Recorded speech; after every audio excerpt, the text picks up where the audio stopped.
هر سال پنجشنبه 4 ماه نوامبر در ایالات متحده آمریکا همچون روز شکرگزاری جشن گرفته می شود. این عنعنه از دوران مهاجرت از اروپا به آمریکا و واخوری‌های اولین مهاجران با مردم بومی آمریکا سرچشمه می‌گیرد و یکی از مهمترین عیدهای خانوادگی در آمریکا به شمار می‌رود. برای صحبت در این موضوع شارح رادیو آزادی بروس پنیر را دعوت کردم. بروس، خوش آمدید به صحبت امروزه. می‌خواستم درباره شکل تجلیل عید شکرگزاری در آمریکا یک کمی تفصیلات می‌دادید. عید شکرگزاری زمانی سرجم شدنی عائله است. مردم از هر گوشه این کشوری عظیم سعی میکنند با خانه والدین و یا نزدیکانشان آمده سر دسترخوان عیدانه نشینند و شکرانه کنند.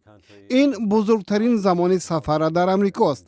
همین وقتی که ما با هم صحبت داریم، مردم به خانه های نزدیکان و والدین را سپارند تا سر دسترخوان عیدانه حاضر شوند. من میدونم که عید شکرگزاری در عید شکرگزاری دسترخوان دقیق است. It wouldn't be Thanksgiving without a turkey. And so that's the star of the show. بله، عید شکرگزاری بدون مرغ مرجان که نقش اساسی می‌بازد امکان ندارد. همچنین مثل دوره‌های ابتدایی تجلیل این عید، جواری مکه، کارتوشکا، نان خاص، کدو و شیرینی انواع حتمی دسترخوان شکرانه است. خلاصه دسترخوان روز شکرگزاری بدون این انواع غذا امکان ندارد. و امسال جشن روز شکرگزاری به حوادث فرگوسن راست آمد. آیا روز شکرگزاری در آرام نمودن مردم سهم خواهد گذاشت؟ رویدادهای فرگوسن را فراموش نمی کنند. ولی صرف نظر از آن که امروز در امریکا و یا حیات شخصی کس چی می گذرد، هر فرد خود را از تشویش های روزگار دور کرده حداقل یک روز برای حیات، برای والدین، برای نزدیکان و دوستان شکرانه می کند. البته در یاد بعضی ها نارامی ها خواهند ماند، ولی آن رویداد تأسف انگیز زهر به شهد عید نخواهد شد.